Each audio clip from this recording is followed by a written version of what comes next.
ওই তল্লাটে কোনো কোনো মহিলা গন্ডার, প্রতীকী অর্থে বলছি, কেননা আমার গায়ের চামড়াটা যেমন এতটাই পুরু যে গন্ডারও আমাকে দেখলে লজ্জা পায়।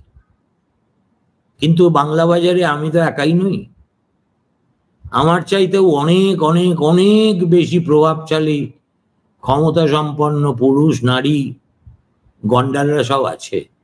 তাদের মধ্যে একজন কিন্তু বেশ এই সুযোগে চরকিও কাটছেন।